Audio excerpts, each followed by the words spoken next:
What if the reason you still feel distracted, mentally tired, and strangely unfocused isn't because you lack discipline, but because you're giving away your attention all day without realizing it?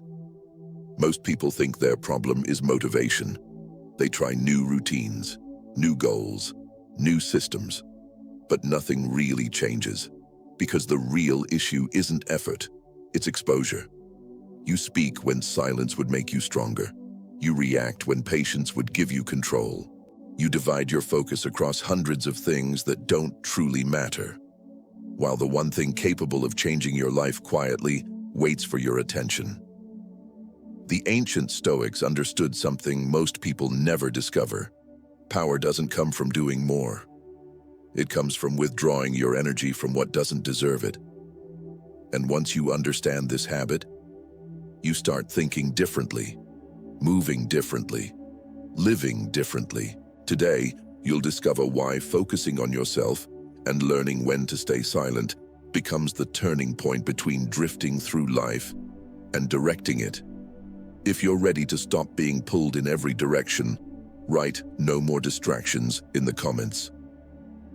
Let's be honest about how most days actually begin. Before you even stand up, before your mind has fully settled, your attention already belongs to someone else. You reach for your phone, messages, notifications, news alerts, opinions, problems that have nothing to do with your life, yet instantly demand your emotional response. Within minutes, your mind is crowded. You haven't chosen a direction for the day, but the world has already chosen one for you. You scroll, you react, you absorb, and without noticing it, the most valuable part of your day, your mental clarity, has already been spent. At work, it continues. Constant interruptions, urgent requests that aren't truly urgent, conversations filled with complaints, drama, or distraction. You stay busy, but strangely unmoved. Working, yet not advancing. Occupied, yet unfocused. And then comes something even more subtle. The talking. You talk about plans before they exist. Explain decisions that don't require approval. Defend yourself to people who were never trying to understand you. You share too early, react too quickly, seek reassurance before conviction.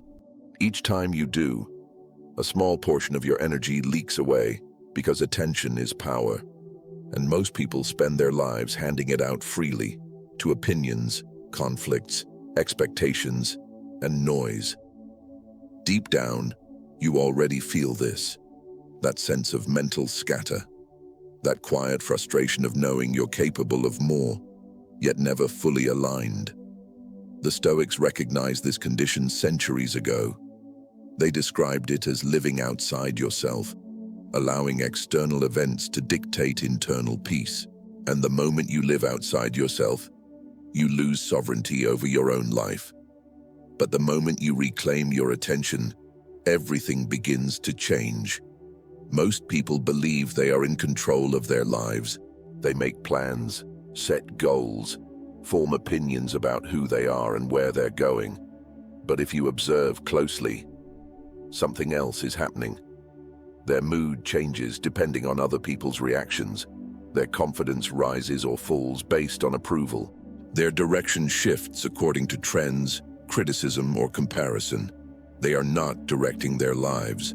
They are responding to them. The Stoics warned about this long before modern distractions existed. They understood that the greatest loss of freedom doesn't happen through force. It happens gradually, through dependence on external things, other people's opinions, unexpected events, praise, rejection, recognition, silence. When your peace depends on what happens outside you, you no longer live from within.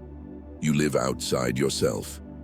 Marcus Aurelius, despite ruling an empire filled with conflict and uncertainty, constantly reminded himself of one simple truth: your mind belongs to you, unless you surrender it.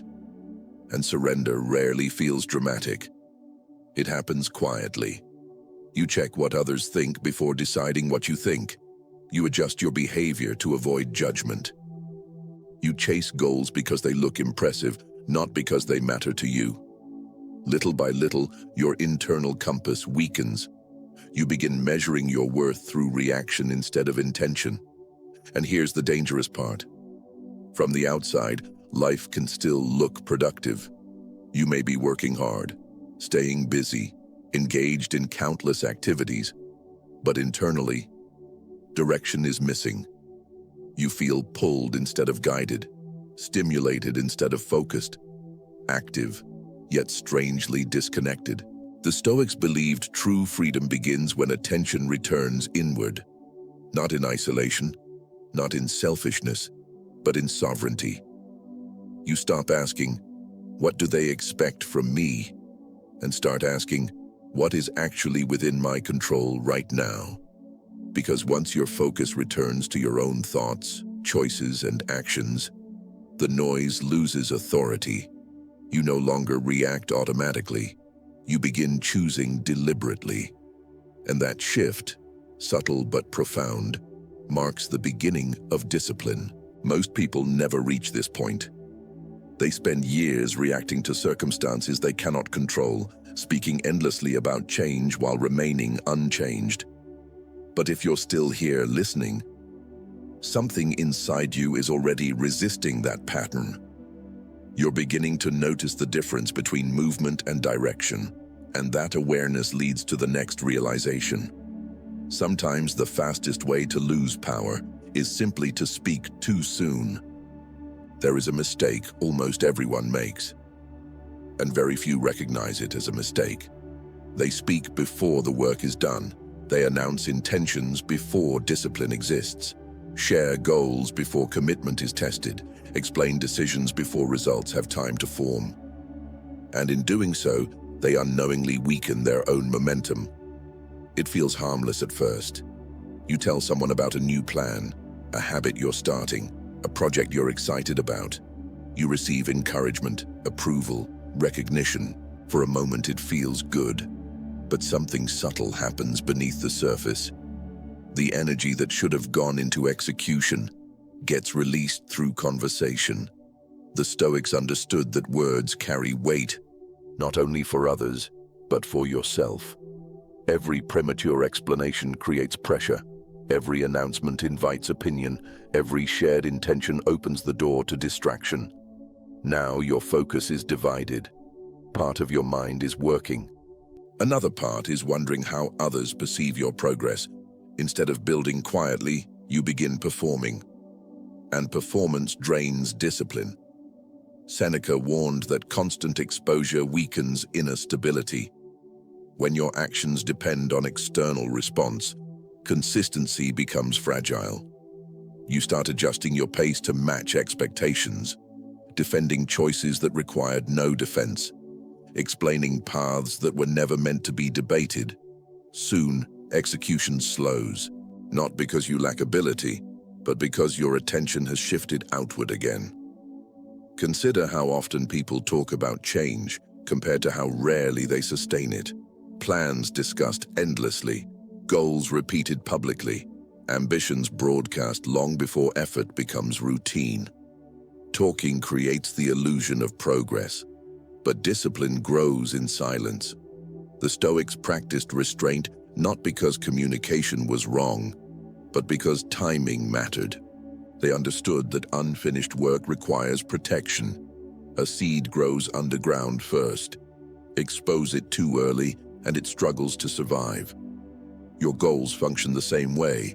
When you stop explaining every move, when you resist the urge to justify yourself, when you allow actions to mature before speaking, something powerful happens. Focus consolidates, energy remains internal. Execution becomes steady instead of emotional. You no longer need validation to continue. You move because you decided to move. And paradoxically, the less you announce, the more meaningful your results become. Silence stops being absence. It becomes strategy, which leads to the next question.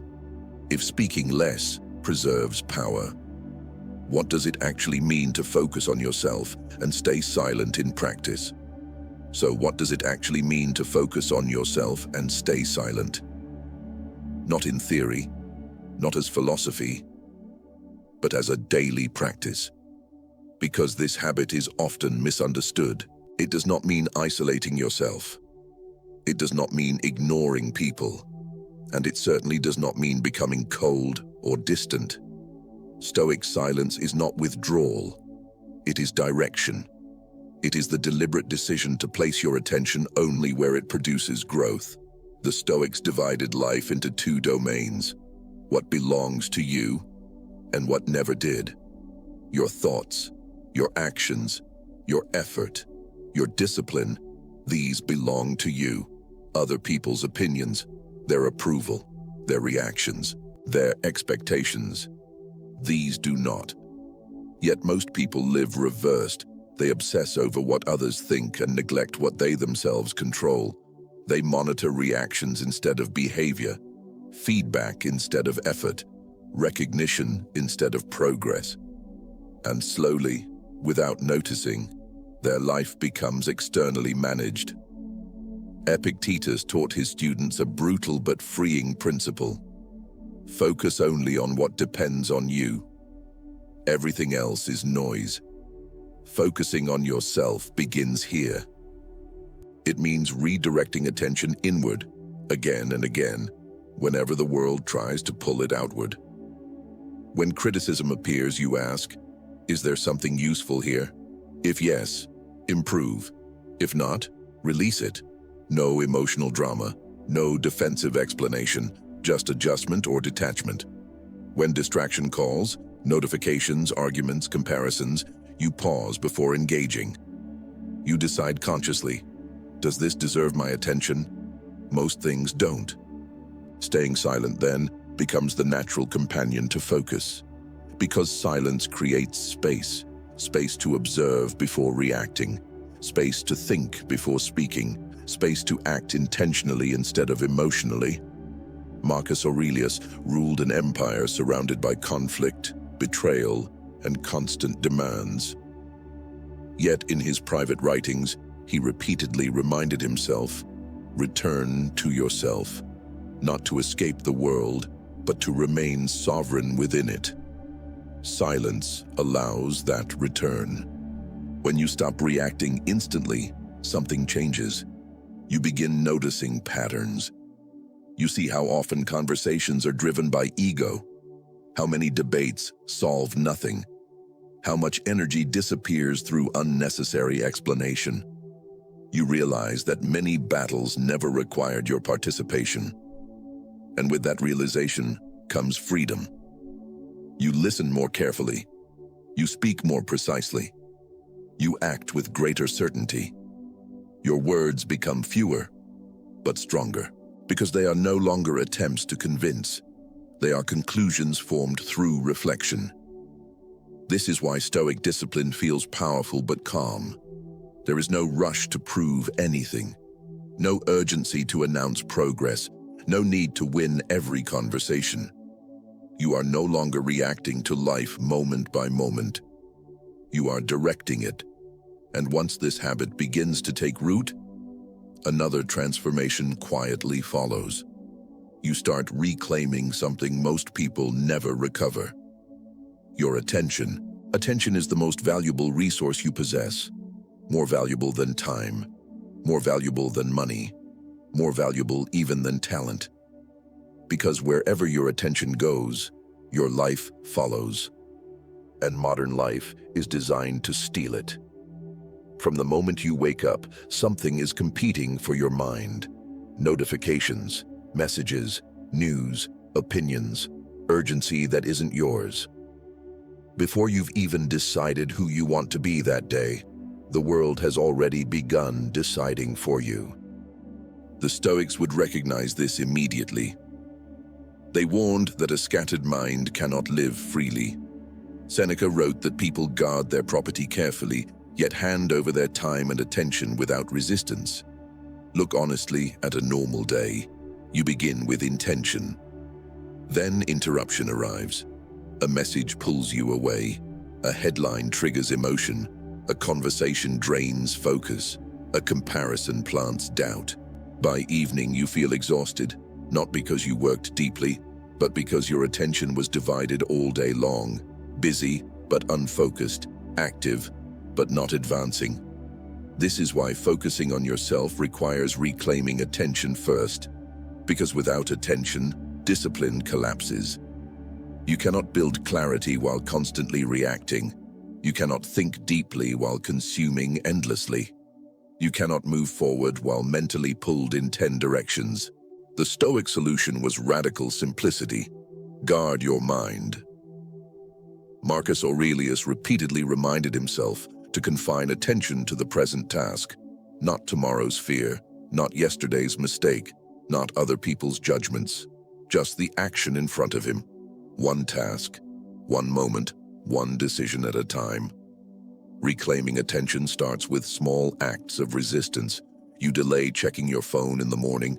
You sit in silence before absorbing input. You decide your priorities before the world assigns them. At work, instead of responding instantly to every interruption, you finish what you started. You allow depth to replace urgency. When drama appears around you, you observe without immediately engaging. You realize something powerful. Not everything deserves a response. Attention becomes intentional instead of automatic, and something unexpected happens.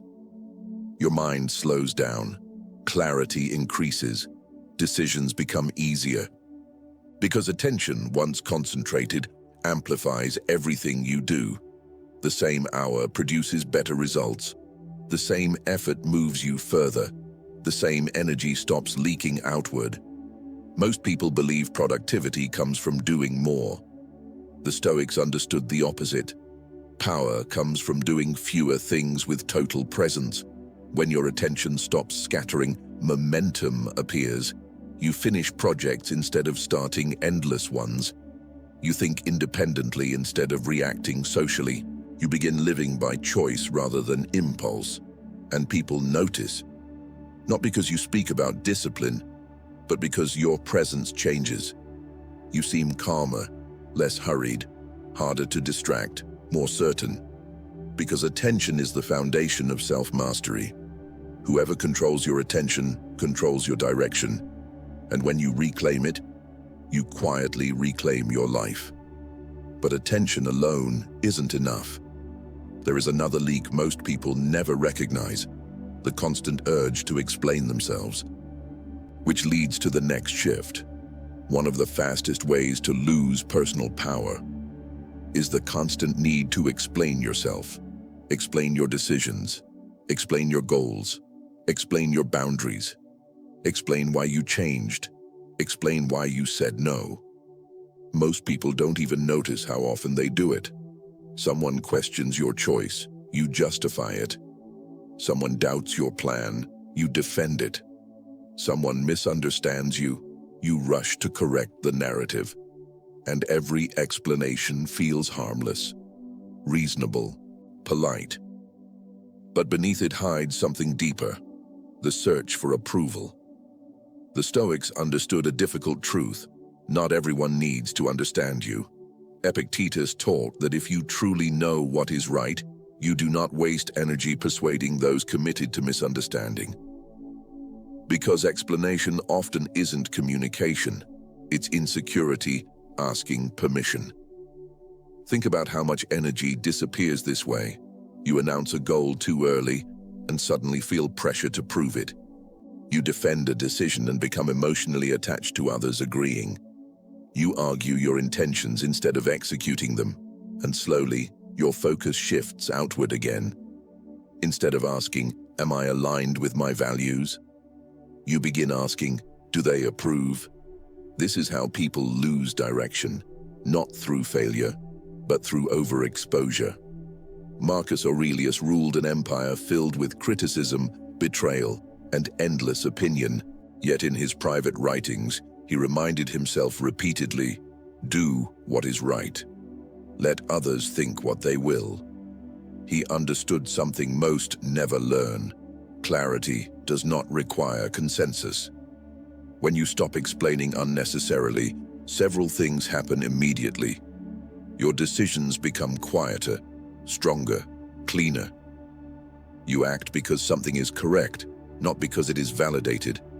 You conserve emotional energy previously spent defending yourself. You stop entering debates that lead nowhere.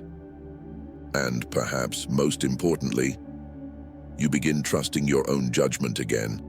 This does not mean arrogance. It does not mean refusing feedback or isolating yourself. Stoic silence is not stubbornness. It is selectivity. You explain when explanation serves growth. You remain silent when explanation serves ego conflict. There is immense strength in calmly saying less, because people who constantly explain are often negotiating their identity in public. But people who are internally grounded move without announcement. They let actions clarify what words never could. And paradoxically, the less you justify yourself, the more seriously others take you. Your words gain weight. Your boundaries gain respect. Your presence becomes stable. You no longer chase understanding. You simply live aligned. And alignment removes the need for defense. From this point forward, try noticing the impulse. The moment you feel compelled to justify yourself, pause. Ask quietly, is this explanation necessary? Or am I seeking approval? Often, silence will protect your energy better than any argument. Because real progress happens privately, which leads to the next transformation. Learning to build in silence. There is a mistake almost everyone makes when they decide to change their life. They announce it. A new goal, a new habit, a new plan, a new identity. They speak about transformation before transformation has actually begun. And for a moment, it feels good. Encouragement arrives, approval appears, people react positively, but something subtle happens next. The energy that should have gone into execution gets spent in conversation. The Stoics warned against this long before modern psychology confirmed it. Talking about action can create the illusion of progress. You feel accomplished without having done the work. You receive social reward without earning internal growth. And slowly, motivation weakens because part of your brain believes the mission is already complete. Marcus Aurelius rarely spoke about what he intended to become. He wrote privately, practiced quietly, improved without spectacle. His philosophy was simple: let discipline be visible through results, not declarations. Building in silence protects momentum. When no one knows your plan, there is nothing to defend, no expectations to manage, no opinions to fight, no pressure to perform prematurely. You move freely, you experiment, you fail privately and adjust without embarrassment. Progress becomes personal instead of performative. Modern culture encourages constant broadcasting. Post the goal, share the journey, update everyone continuously. But the Stoic path moves differently. It asks, why speak before the work speaks? Epictetus advised students not to proclaim philosophical understanding, but to demonstrate it through conduct. Because real change is quiet. It happens early in the morning when no one watches. It happens when you choose discipline instead of comfort. It happens during repetition, boredom, and consistency, not during announcements. When you build in silence, something powerful develops: self-trust. You stop relying on external encouragement. You become your own witness. Your confidence grows from evidence, not applause. And over time, people begin noticing anyway, not because you told them, but because your behavior changed. Your focus sharpens. Your reactions slow. Your results improve. The transformation becomes undeniable. And here's the paradox. The less you try to show progress, the more visible it becomes. Silence allows growth to mature, like roots beneath the surface, unseen but strengthening everything above. So try this experiment. For the next phase of your life, keep your goals private, work consistently, Speak only when action is complete. Let success arrive quietly. Because the strongest transformations are rarely loud, they are built patiently, away from attention. And once you learn to build in silence, another shift naturally follows. You stop reacting to chaos around you. Most people believe their biggest problems come from circumstances. Difficult people, unexpected setbacks, stressful environments, unfair situations. But the Stoics saw something deeper. The real problem is not what happens. It is how quickly we react to what happens. Reaction is automatic.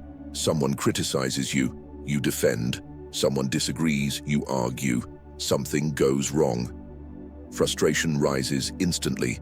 There is no space between stimulus and response, and in that absence of space, you lose control. Epictetus taught that events themselves do not disturb us, only our judgment about them, meaning the moment between what happens and how you interpret it is where freedom lives. But most people never access that moment. They react before thinking. Emotion moves faster than reason. Anger speaks before reflection. Fear decides before analysis. Ego answers before understanding. And afterward comes regret. I shouldn't have said that. I overreacted. That wasn't worth my energy. The Stoic discipline is simple, but difficult. Create pause. Marcus Aurelius constantly reminded himself to delay emotional judgment. Not to suppress emotion, but to observe it. Because emotion is information, not instruction. When something triggers you, your first impulse is rarely your wisest one. The first emotion is survival speaking. The second response can be wisdom. Imagine someone speaks harshly to you. Reaction says, respond immediately. Response says, observe first. Is this worth energy? Is this within my control? Will engagement improve anything? Often, the answer is no, and silence becomes strength. Responding instead of reacting changes everything. You stop escalating unnecessary conflict. You conserve emotional energy. You remain stable while others become chaotic. In conversations, you listen longer. In conflict, you remain composed. Under pressure, you think clearly while others panic. This is not passivity. It is mastery. The Stoics compared the disciplined mind to a rock in moving water. The current flows, the storm arrives, but the rock does not chase every wave. It remains grounded. Practically, this looks simple. When anger rises, breathe before speaking. When criticized, wait before answering. When chaos appears, slow your internal tempo. One deep pause can prevent hours of damage. Seneca called anger temporary madness, and most damage in life happens during temporary madness.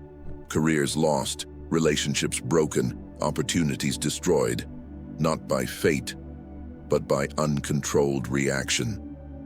When you train yourself to respond instead of react, something profound happens. You become difficult to provoke, difficult to manipulate, difficult to destabilize. People begin realizing they cannot control you emotionally. Because emotional control is independence. You are no longer governed by moods, opinions, or external tension. You choose your response consciously, and choice restores sovereignty. Over time, this calm becomes your default state. You move slower internally, even when life moves fast externally. And that calm gives you an advantage few possess, because while others waste energy reacting, you continue moving forward, quietly, deliberately, unshaken, which leads to the final transformation, what happens when focus, silence, and discipline become identity itself. At some point, something changes, not dramatically, not loudly, not in a way the world immediately notices, but internally. Everything feels different. You stop waking up rushed. You stop reacting to every notification, every opinion, every distraction demanding your attention. The noise is still there. The world hasn't become quieter, You have, and that changes everything. Because focusing on yourself and learning to stay silent was never just a habit. It was an identity shift. You no longer feel the need to explain every decision. You don't chase validation before taking action. You don't announce growth, you live it. Your energy stays contained, directed, intentional. Where you once reacted, you now observe. Where you once argued, you now disengage. Where you once scattered attention across countless distractions, you now move with precision. Marcus Aurelius described this state as inner governance, becoming ruler of your own mind before attempting to influence the world. And this is the paradox most people never understand. The moment you stop trying to control everything outside, you finally gain control inside. You become harder to distract, harder to provoke, harder to derail, not because life became easy, but because your center became stable. People begin noticing something they cannot quite explain. You speak less. But when you speak, it matters. You react less, but your actions carry weight. You move quietly, yet results begin appearing. Opportunities improve, relationships become calmer, decisions become clearer. Not by luck, but because clarity compounds. You are no longer pulled by every external force. You choose direction consciously. And perhaps the greatest change of all, you start respecting yourself. Because you know your discipline is real, you know your focus wasn't performed for approval, you know your progress was earned privately. This is what Stoic discipline ultimately creates. Not isolation, not coldness, but sovereignty. You become someone who can sit alone without restlessness, work without constant praise, move forward without needing permission. And once you experience that, going back to constant distraction feels impossible. So here is your challenge. For the next 7 days, focus inward. Speak less than usual. React slower than usual. Protect your attention deliberately. Build quietly. No announcements, no unnecessary explanations, no seeking validation, just action. Watch what happens to your clarity. Watch how much energy returns. Watch how quickly your direction strengthens. Because transformation rarely begins with massive change. It begins with one quiet decision. I stop giving my power away. If this message resonated with you, write in the comments. I focus inward. Share this video with someone who feels overwhelmed by noise and distraction. Someone ready to reclaim control of their mind. And subscribe if you're committed to building discipline, clarity, and inner strength step by step. This is not motivation. This is training. Stay focused. Stay silent. Stay sovereign.